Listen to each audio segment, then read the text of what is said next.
In the afternoon of April 15, 1989, the city of Sheffield, England witnessed one of the darkest days in sports history. What began as a highly anticipated FA Cup semi-final match between Liverpool and Nottingham Forest ended in devastation when 97 supporters lost their lives and over 700 others were injured. Thousands of fans became trapped in overcrowded pens at Hillsborough Stadium, and within minutes a fatal human crush unfolded. The disaster was not the result of chance, but of a chain of preventable failures. Poor crowd management, inadequate stadium design, and critical mistakes by the police combined to create conditions in which tragedy was inevitable. In the hours that followed, confusion and chaos deepened the toll, and in the days that followed, survivors and grieving families were further wounded by false media narratives that sought to shift blame onto the victims themselves. To this day, Hillsborough remains the worst stadium-related disaster in British sporting history. It is remembered not only for the scale of loss but also for what it revealed about accountability, truth, and justice in modern Britain. The story of Hillsborough is more than a tale of sporting tragedy. It is an account of human error, institutional failure, and a community's decades-long struggle to have its voice heard. This is the story of the Hillsborough disaster. Sheffield, a city in South Yorkshire, England, was chosen to host the FA Cup semi-final between Liverpool and Nottingham Forest on April 15, 1989. The venue, Hillsborough Stadium, was selected as a neutral site, a common practice for high-profile matches of this kind. On paper, Hillsborough was one of England's leading grounds, but its facilities were aging, and serious safety concerns had already been raised in previous years. The Hillsborough disaster did not erupt in a single instant but developed over a critical half-hour window. During that period, a series of decisions and long-standing design flaws converged to expose both the fragility of the stadium's infrastructure and the failures of those entrusted with ensuring spectator safety. In the hour before kick-off, thousands of Liverpool supporters poured into Sheffield. Many fans arrived later than expected due to heavy motorway traffic and the limited transport links into the city, adding to the pre-match pressure. The Leppings Lane end of the ground had been allocated to Liverpool supporters, a decision that would later be criticised. This section of the stadium had only 7 turnstiles to admit thousands of fans. For a crowd of that size, such a restricted entry system was grossly inadequate.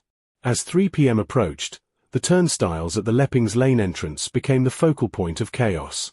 With only 7 gates available for thousands of Liverpool supporters, the flow of people slowed to a crawl. The crowd outside swelled rapidly, with fans pressing forward in growing desperation to enter before kick-off. Each passing minute heightened the tension, and the atmosphere shifted from anticipation to unease. The congestion at this point was the first unmistakable sign that the organization of the day had fatally broken down. By 2:30 p.m., the situation had deteriorated into a dangerous crush outside the stadium. Supporters, many of whom had traveled long distances to attend, were hemmed in by police cordons and the physical constraints of the entryway. Officers on duty found themselves unprepared for the sheer volume of people arriving so close to kick-off. Instead of implementing crowd control measures such as staggered entry or temporary match delays, police chose to focus on clearing the surrounding streets. This decision funneled even more people toward the already overwhelmed turnstiles, compounding the danger. By 2:45 p.m., senior officers recognized the congestion as a potential flashpoint for fatalities.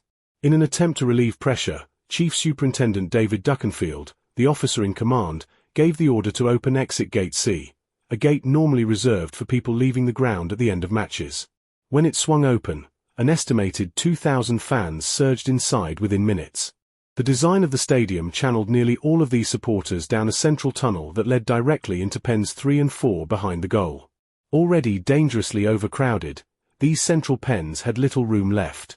Yet most fans, unaware of conditions inside and eager to take their places, flowed down the tunnel. Meanwhile, the side pens, which had more space, were largely bypassed. What followed was the fatal convergence of crowd density, poor design, and catastrophic mismanagement. The design of Hillsborough meant that once Exit Gate C was opened, the natural flow of people led directly down a central tunnel into the pens behind the goal. No stewards were positioned to divert fans into the side pens, which had more space, nor was the tunnel closed to restrict access once the central pens became dangerously full. Instead, nearly all of the incoming supporters were funneled into pens 3 and 4, which soon exceeded safe capacity. Inside, the situation worsened rapidly. Fans at the front were pressed violently against the high steel barriers that lined the pens. The fencing, originally installed to prevent pitch invasions, now trapped people with no means of escape. Those nearest the front railings were crushed so tightly that many could not lift their arms or draw breath. In a desperate attempt to save one another, some supporters lifted fellow fans over the barriers, while others climbed the fencing themselves in search of air and safety. Despite the unfolding chaos, the match kicked off at 3 p.m. as scheduled. Players, referees, television commentators, and many in the stands remained unaware of the scale of the crisis. Within minutes, however, the distress became visible. Supporters waved frantically toward the pitch, screamed for help, and clambered up the fences in panic. It took until 3:06 p.m. for referee Ray Lewis to halt play, by which point the crush had already claimed many lives. For those trapped inside, the experience was unimaginable. Victims were asphyxiated, unable to breathe as the sheer weight of bodies compressed their chests. Some died while still standing, held upright only by the pressure of those around them. Others collapsed beneath the crowd, hidden from view. At the back of the pens, many supporters were unaware of the deadly conditions at the front and continued to press forward, intensifying the compression.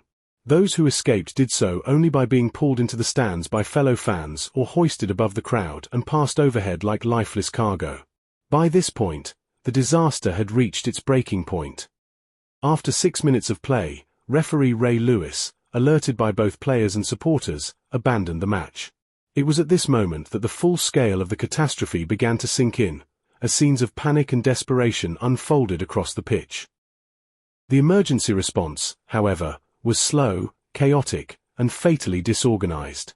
Police and medical staff failed to recognize the crush as a mass casualty disaster quickly enough. Instead of rushing to aid the injured, police initially treated the incident as a case of crowd disorder.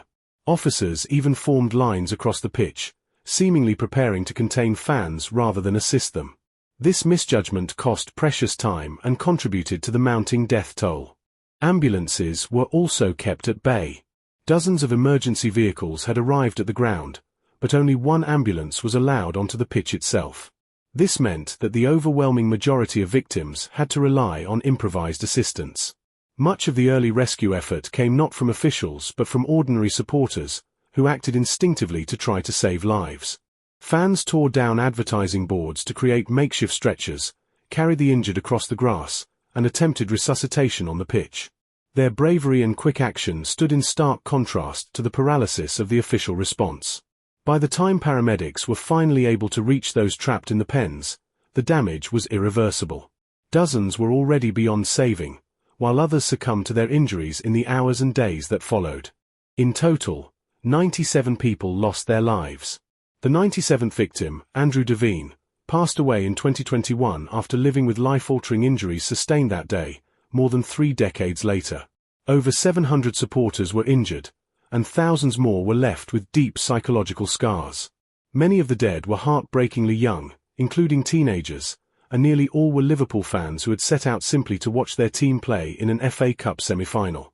In the immediate aftermath of Hillsborough, blame was wrongly directed toward Liverpool fans, fueled by false police reports and sensationalist tabloid coverage. The most notorious example came from The Sun, whose front-page headline just 4 days later has become infamous in British journalism. On April 19, 1989, The Sun ran a story under the banner headline "The Truth." Far from truth, the article portrayed Liverpool supporters as the perpetrators of the disaster. It claimed fans had pickpocketed the dead, urinated on police officers, and even attacked rescue workers who were attempting to save lives. These accusations originated from briefings given by South Yorkshire Police and amplified by certain local Conservative MPs. Rather than investigating or verifying the claims, The Sun published them as fact, presenting its account as definitive. In doing so, the paper implied that Liverpool fans not only caused the disaster but also worsened it through violence and disrespect. The damage was enormous. The late 1980s were a period when football hooliganism, violent and disruptive supporter behaviour, was a major public concern. Just 4 years earlier, in the Hillsborough Stadium disaster of 1985, 39 people had been killed when Juventus fans tried to escape an attack by Liverpool supporters during the European Cup final. That tragedy, along with countless smaller incidents of hooliganism, created a powerful stereotype of Liverpool fans as dangerous. The Sun's false coverage of Hillsborough played directly into this narrative, shifting early public blame toward the supporters rather than the police or the unsafe stadium. For grieving families, the article was a second wound. Their loved ones had been lost, and now their community was vilified before the nation. The response in Liverpool was immediate and lasting, a near-total boycott of the newspaper. Newsagents refused to stock it, sales in Merseyside collapsed, and to this day the Sun remains widely shunned in the city. Over the years, the paper attempted apologies, but they were widely regarded as inadequate. In 2004, former editor Kelvin Mackenzie insisted he had simply published what police told him, offering only a partial apology before later retracting it, further inflaming anger. Only in 2012, after the Hillsborough Independent Panel revealed the extent of police failures and cover-ups, did the Sun finally issue a front-page apology. By then, however, the damage was irreparable, and the paper's reputation in Liverpool permanently destroyed. In the aftermath of Hillsborough, the search for answers led to a public inquiry into the disaster. Completed 9 months later in January 1990, the Hillsborough Stadium Disaster Inquiry Report, better known as the Taylor Report, was led by Lord Justice Taylor. The findings were unequivocal. The principal cause of the disaster was not unruly fan behaviour but the failure of South Yorkshire Police to properly control the crowd. Contributing factors included the unsafe design of the stadium, the overcrowded pens, and the absence of adequate escape routes, which turned a dangerous situation into a fatal one. The report was groundbreaking in its recommendations. It insisted that all major football grounds convert to all-seater stadiums, with every spectator guaranteed a designated seat. This reform marked the end of the traditional standing terraces in English football. Taylor's recommendations set the standard for modern football stadiums in Britain, prioritising safety, clear crowd flow, and modern infrastructure. Yet while the Taylor report clarified the immediate causes of the disaster, the years that followed revealed something equally devastating: a systematic police cover-up designed to shield the South Yorkshire Police from accountability. The scale of the deception became clear only years later. Investigations showed that 164 police officers' statements were altered, with passages critical of leadership decisions systematically deleted. The editing process produced a sanitized version of events that minimized police failings and instead emphasized supposed misconduct by supporters. In 2016, new judicial inquests concluded that the victims were unlawfully killed due to gross negligence by police and other authorities, fully exonerating the fans. Although senior officers were later tried in criminal courts, none were convicted. The damage, however, was lasting. The falsehoods spread in the aftermath of Hillsborough, most visibly through the Sun, deeply scarred Liverpool's relationship with the press and authorities. To this day, the Sun is boycotted across Merseyside, its journalists barred from Anfield, and the Don't Buy the Sun campaign remains an active reminder of how lies compounded tragedy. For the families of the 97 victims, the Hillsborough disaster was not only a day of tragedy but also the beginning of a decades-long struggle for truth and accountability. In the immediate aftermath, grieving relatives were confronted not only with unbearable loss but also with a false narrative that vilified their loved ones. The suggestion that supporters had brought about the disaster, through drunkenness, hooliganism, or disorder, was deeply wounding and compounded their trauma. Out of this injustice, however, came determination. Within weeks of the disaster in 1989, relatives and survivors established the Hillsborough Family Support Group, HFSG, and later the Hillsborough Justice Campaign, HJC. These organizations became the driving force behind efforts to expose police failures, challenge the lies spread in the media, and defend the reputations of the victims. For many families, this mission became a defining part of their lives, a way to honor those lost by refusing to let their memory be tarnished. The families' campaigns were unrelenting. They organized annual memorial services at Anfield and in Liverpool city centre, ensuring that public attention never strayed too far from Hillsborough. They pursued legal challenges, pressed politicians for inquiries, and refused to accept official verdicts that misrepresented the truth.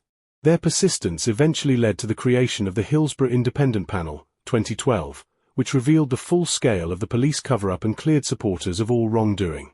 When, in 2016, new inquests concluded that the 97 had been unlawfully killed, it marked a historic moment of vindication.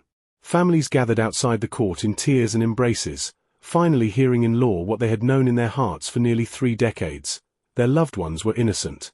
Though criminal prosecutions later collapsed, the family's fight became a powerful symbol of resilience and a testament to how ordinary citizens could confront powerful institutions in the pursuit of justice.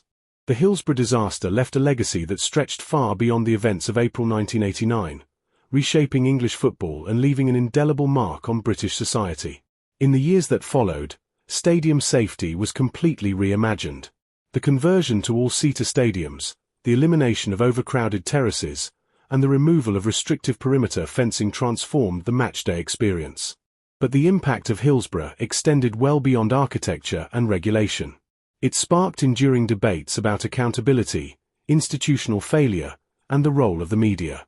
The false narratives promoted by authorities and newspapers exposed how easily victims could be scapegoated, while the tireless campaigns of the families showed the power of persistence in the face of systemic denial.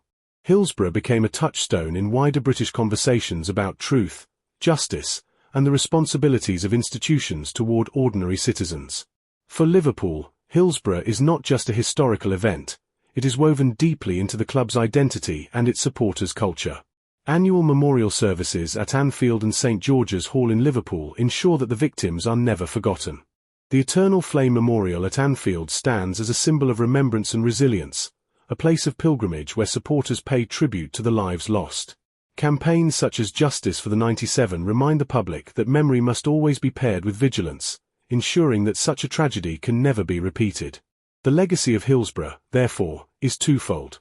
It transformed football into a safer, more inclusive sport, and it became a lasting reminder of the importance of truth, justice, and collective memory in the face of institutional failure.